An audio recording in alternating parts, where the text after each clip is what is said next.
Exam चाहे railway का हो, एसएससी का हो या फिर आप लोगों के स्टेट का हो, उन सारे एग्जाम में एक टॉपिक सबसे इंपॉर्टेंट है जिसका नाम है वर्तमान में कौन क्या है। एक या दो क्वेश्चन आपके कहीं नहीं गए, एग्जाम में बनते ही बनते हैं। तो आज का हमारा टॉपिक रहने वाला है वर्तमान में कौन क्या है। जनवरी 2026 तक का अपडेटेड हम यहाँ पे चीजों को सीखने वाले हैं।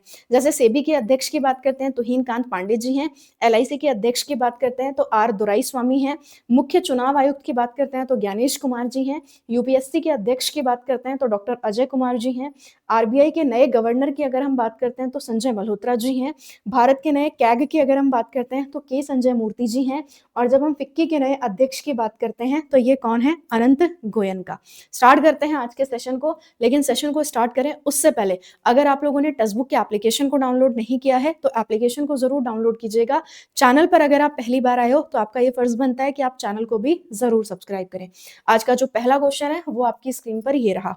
क्वेश्चन हमसे क्या कह रहा है कि भारत के नए वाइस प्रेसिडेंट जो है वो कौन बने हैं, या भारत के 15th वाले वाइस प्रेसिडेंट कौन बने हैं। तो आंसर हमारा यहाँ पे क्या बन जाएगा, मैम सीपी राधाकृष्णन। जगदीप धनखड़ जी ने स्वास्थ्य कारणों का हवाला देते हुए अपने पद से इस्तीफा दिया था, जिसके बाद नए यहाँ पे वाइस प्रेसिडेंट कौन बने इंडिया के, तो इनका नाम क्या बनेगा, इनका नाम बन जाएगा CP Radha Krishnan. Next question की तरफ चलते हैं।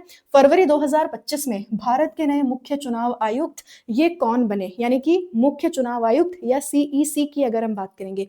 देखो जो हमारा इलेक्शन कमीशन है, इलेक्शन कमीशन, इसमें आपको जो है वो एक सीईसी देखने को मिलेगा, सीईसी, और दो की अगर हम बात करते हैं तो ईसी देखने को मिलेंगे।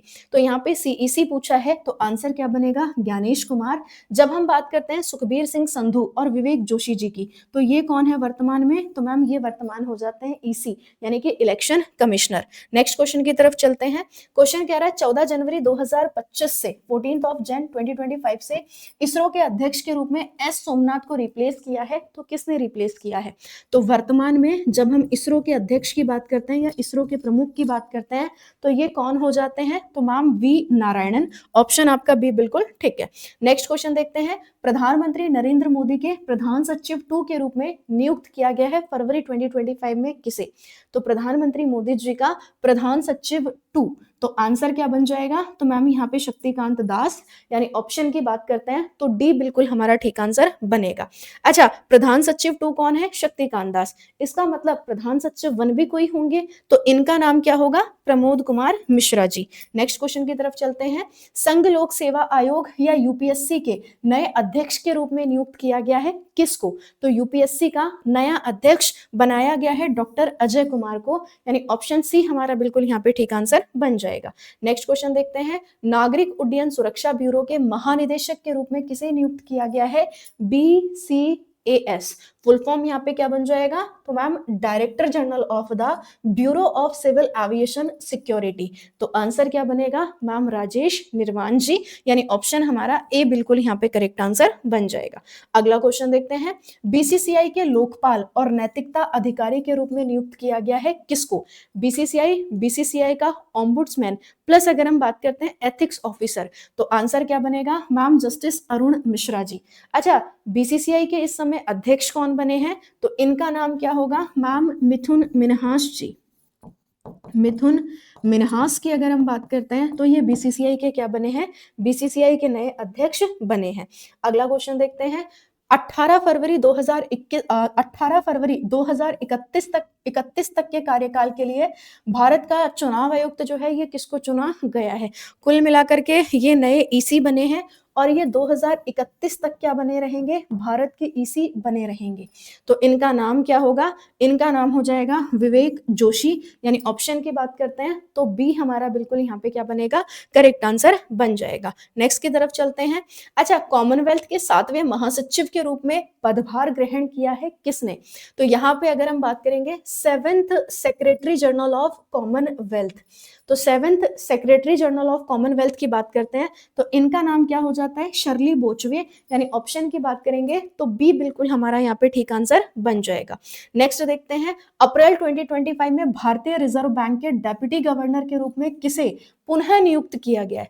अब यहाँ पे आप देख रहे हो, जब हम आरबीआई की बात करते हैं तो आरबीआई में एक गवर्नर होता है और 4 की अगर हम बात करते हैं तो 4 यहाँ पे कौन होते हैं मैम, डेप्यूटी गवर्नर होते हैं। तो इन्होंने बोला है रीअपॉइंट किया गया है, तो किसको रीअपॉइंट किया गया है, टी रविशंकर को यहाँ पे जो है वो रीअपॉइंट किया गया है।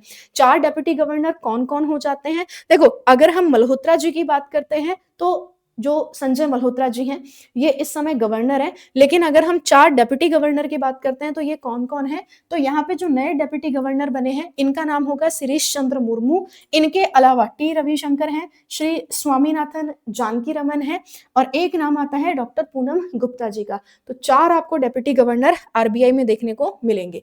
नेक्स्ट क्वेश्चन है, जून 2025 में रॉ के नए प्रमुख के रूप में किसको चुना गया है, रिसर्च एंड एनालिसिस विंग। तो रॉ का नया प्रमुख किसको चुना गया है, पराग जैन को, यानी ऑप्शन हमारा क्या बन गया, बी हमारा बिल्कुल करेक्ट आंसर बन जाएगा। आगे चलते हैं। अच्छा, रेलवे सुरक्षा बल की पहली महिला अध्यक्ष की अगर हम बात करेंगे, या फिर अगर हम बात करते हैं पहली महिला महानिदेशक, तो यहाँ पे जरा ध्यान दीजिएगा, first women director general of the railway protection force, RPF को जो है वो फर्स्ट फीमेल महानिदेशक बनी है, और मतलब फर्स्ट फीमेल महानिदेशक मिली है, तो इनका नाम क्या हो जाएगा, सोनाली मिश्रा, यानी ऑप्शन की बात करते हैं तो बी बिल्कुल हमारा यहाँ पे क्या बन गया, करेक्ट आंसर बन जाएगा। नेक्स्ट की तरफ चलते हैं। अब हम लोग यहाँ पे करेंगे वन लाइनर फॉर्म में जो हमारे क्वेश्चंस होंगे उनको।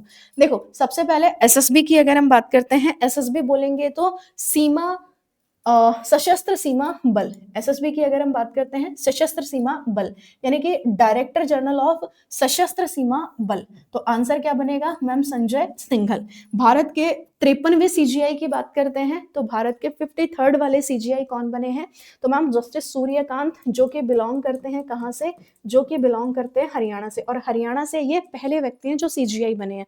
अगर हम फिक्की के नए अध्यक्ष की बात करते हैं तो ये कौन हो जाते हैं, अनंत गोयनका। फिक्की के नए अध्यक्ष के रूप में जो है किसको चुना गया है, अनंत गोयनका को चुना गया है। नेक्स्ट है, सेशल्स देश के नए राष्ट्रपति जो हैं वो कौन बने हैं, तो सेशल्स देश के नए राष्ट्रपति, इनका नाम हो जाता है पैट्रिक हरमिनी। थाईलैंड को नया प्रधानमंत्री मिला है, और थाईलैंड का नया प्रधानमंत्री किसको चुना गया है, अनुतिन चार्नविराकुल, है ना, या फिर आप चार्नविराकुल का नाम यहाँ पे जो है वो याद रख सकते हैं। अच्छा, गुआना की बात करते हैं तो यहाँ पे राष्ट्रपति वापस से कौन बने हैं, तो इरफान अली जी का नाम आप क्या रखेंगे, याद रखेंगे। नेक्स्ट की तरफ चलते हैं। तख्ता पलट के बाद मेडागास्कर के नए राष्ट्रपति के रूप में किसको चुना गया है, तो हम लोगों ने यहाँ पे माइकल का नाम जो है वो पढ़ा था, और पूरा नाम इनका क्या हो जाता है, माइकल रेंड्रिया निरीना, माइकल रेंड्रिया निरीना। और भारत के नए उपराष्ट्रपति ये हम पढ़ चुके हैं, सीपी राधाकृष्णन। अच्छा, इंग्लिश प्रीमियर लीग की अगर हम बात करते हैं तो इसका ब्रांड एम्बेसडर किसको बनाया गया था, तो मैम संजू सैमसन को यहाँ पे जो है वो इंग्लिश प्रीमियर लीग का ब्रांड एम्बेसडर बनाया गया था। अच्छा, यूएनएफपीए की अगर हम बात करते हैं तो यूएनएफपीए इसका फुल फॉर्म क्या होगा, ये आप मेरे को कहाँ पे बताओगे, ये आप मेरे को कॉमेंट सेक्शन में बताओगे, क्योंकि मैं आपको बहुत बार बता चुकी। तो यूएनएफपीए इसने क्या किया है, अपना ब्रांड एम्बेसडर किसी को जो है वो चुना है जेंडर इक्वलिटी के लिए, तो किसको चुना है, तो मैम कीर्ति सेनन का नाम हम यहाँ पे क्या रखेंगे, कृति सेनन का नाम हम लोग यहाँ पे जो है वो ध्यान रखेंगे। बाकी संयुक्त राष्ट्र विश्व पर्यटन संगठन की पहली महिला महासचिव के रूप में किसको चुना गया है, तो यहाँ पे अगर हम बात करेंगे united nation world tourism organisation या यूएन टूरिज्म ऑर्गेनाइजेशन को पहली विमेन सेक्रेटरी जनरल मिली है, इनका नाम क्या होगा, तो शेख नासिर अल नोवेस। क्या नाम होगा इनका, थोड़ा सा टफ है बट याद रख लेंगे। शेखा नासिर अल नोवेस की अगर हम बात करेंगे तो ये बिलोंग करती हैं यूएई से। नेक्स्ट की तरफ चलते हैं। यूनेस्को का पहला अरब महानिदेशक कौन बना है, या एक तरीके से आप याद रख सकते हैं कि यूनेस्को के नए महानिदेशक जो हैं वो कौन बने हैं, तो इनका नाम क्या होगा, खालिद अल एनानी। तंजानिया की नई राष्ट्रपति सामिया सुलू हसन, हम सबको ही पता है कि वापस से बनी है ये सामिया सुलू हसन, तंजानिया की नई राष्ट्रपति। अच्छा, एनसीसी की बात करते हैं तो एनसीसी का नया डायरेक्टर जनरल किसको बनाया गया है, तो मैम आंसर क्या बन जाएगा, लेफ्टिनेंट जनरल वीरेंद्र वत्स को एनसीसी का नया डायरेक्टर जनरल यहाँ पे बनाया गया है। अगर हम बीएसएफ के महानिदेशक का अतिरिक्त कार्यभार की बात करेंगे तो दिसंबर 2025 में बीएसएफ के महानिदेशक का अतिरिक्त कार्यभार जो है ये किसको सौंपा गया था? तो आंसर क्या बनेगा मैम? प्रवीण कुमार। और फाइनली अगर हम बात करेंगे 14 जन 2025 को इनको बीएसएफ का महानिदेशक बना दिया गया। मतलब पहले इनको अतिरिक्त जो है वो प्रभार मिला था, लेकिन अब बीएसएफ के महानिदेशक कौन है? तो इनका नाम हो जाएगा प्रवीण कुमार। नवंबर 2025 से भारतीय मानक ब्यूरो या बीआईएस के नए महानिदेशक के रूप में किसे नियुक्त किया गया? यानी कि अगर हम बात करेंगे bureau of Indian standard BIS, तो आंसर क्या बन जाएगा मैम? संजय गर्ग। बिल्कुल यहाँ पे ठीक है। नेक्स्ट की बात करते हैं, भारत के सार्वजनिक क्षेत्र की कंपनी गेल इंडिया लिमिटेड के नए चेयरमैन एवं प्रबंध निदेशक, तो ये दीपक गुप्ता जी को यहाँ पे बनाया गया है। एलआईसी की अगर हम बात करते हैं तो एलआईसी के नए प्रबंध निदेशक, या फिर यहाँ पे किसकी बात हो रही है? यहाँ पे मैनेजिंग डायरेक्टर की बात हो रही है, एमडी की बात हो रही है। तो यहाँ पे एलआईसी का एमडी किसको बनाया गया? रामकृष्णन चंदर को। किनको बनाया गया मैम? रामकृष्णन चंदर को। आगे चलते हैं, पंजाब नेशनल बैंक ने अपनी पहली महिला ब्रांड एम्बेसडर के रूप में नियुक्त किया है। किसको? मतलब पीएनबी ने ऐसा पहली बार किया जब किसी महिला को अपना ब्रांड एम्बेसडर बनाया। तो किसको बनाया? हरमनप्रीत कौर को। अगर आपसे पूछा जाए कि भाई ये बताओ वर्तमान में सीआईसी कौन है? सीआईसी का मतलब chief information commissioner of India कौन है? तो आप इनका नाम याद रखेंगे, राजकुमार गोयल। और राजकुमार गोयल जी की अगर हम बात करेंगे, इन्होंने हीरालाल सामरिया को क्या किया है? हीरालाल सामरिया को इन्होंने जो है वो रिप्लेस किया है। अच्छा, ये AAI ये हमारे ग्रुप डी में भी पूछी जा चुकी है अपॉइंटमेंट। तो यहाँ पे 2025 की अगर हम बात करते हैं तो 2025 में यहाँ पे association of advertising agencies of India, तो इसका प्रेसिडेंट री इलेक्ट किया है किसको? तो श्रीनिवासन के स्वामी को जो है इसका प्रेसिडेंट री इलेक्ट किया गया है। नेक्स्ट की तरफ चलते हैं, सीआरपीएफ और आईटीबीपी के पूर्व महानिदेशक अनीश दयाल सिंह को नया उपराष्ट्रीय सुरक्षा सलाहकार जो है वो बनाया गया है। यानी कि यहाँ पे अनीश दयाल सिंह जी को डेप्यूटी एनएसए यहाँ पे जो है वो बनाया गया है ना, डेप्यूटी एनएसए। बाकी अगर हम बात करते हैं टीसीए कल्याणी, इनको जो है वो नया सीजीए बनाया गया है। टीसीए कल्याणी को नया सीजीए। नेक्स्ट की तरफ चलते हैं। अच्छा, सीएसआईआर इसकी पहली महिला डायरेक्टर कई बार आपसे पूछा जा चुका है। तो सीएसआईआर की फर्स्ट वुमेन डायरेक्टर कौन बनी है? नल्लाथंबी क्लाइसेल्वी। डीआरडीओ की बात करते हैं तो अध्यक्ष कौन होंगे? समीर वी कामत। और जब हम सीबीडीटी के चेयरमैन की बात करते हैं तो सीबीडीटी के इस समय चेयरमैन कौन है? तो मैम रवि अग्रवाल जी का नाम हम यहाँ पे क्या रखेंगे? हम यहाँ पे जो है वो नाम याद रखेंगे। बाकी अगर हम बात करते हैं international big cat alliance IBCA, तो आईबीसीए का प्रेसिडेंट किसको बनाया गया है? तो मैम भूपेंद्र यादव जी को बनाया गया है। और अगर हम बात करते हैं पीएफआरडीए, इसका नया चेयरमैन किसको बनाया गया? तो शिव सुब्रमण्यम रमन को। किसको बनाया गया? शिव सुब्रमण्यम रमन को। अब आप मेरे को बताओगे जो आपकी सीएपीएफ के अंदर central armoured police force, CAPF के अंतर्गत जो आपकी 7 फोर्सेस आती हैं, 7 फोर्सेस, इनके नाम आप मेरे को कमेंट सेक्शन में कमेंट करके बताना। बाकी इनके हेड या फिर इनके जो महानिदेशक है ये मैं आपको नेक्स्ट वाले सेशन में जो है वो जरूर करवा दूंगी। बाकी टेक्स्ट बुक का जो सुपर पास लाइव है मैं एक बार आपको दिखा देती हूँ। ये है टेक्स्ट बुक का सुपर पास लाइव, जो कि आपको 375 प्लस एग्जाम्स का एक्सेस देता है, चाहे आप रेलवे की तैयारी कर रहे हो, बैंकिंग की तैयारी कर रहे हो, एसएससी की तैयारी कर रहे हो या किसी भी एग्जाम की तैयारी कर रहे हो। ठीक है, तो आप अपने आप को टेक्स्ट बुक सुपर पास लाइव में जरूर इनरोल करना। सेशन को यहीं तक रखते हैं, पढ़ते रहिए, मुस्कुराते रहिए और ऐसे ही सीखते रहिए मेरे साथ और पूरी टीम के साथ। Thank you so much. Bye bye. Best of luck. Take care. Thank you so much.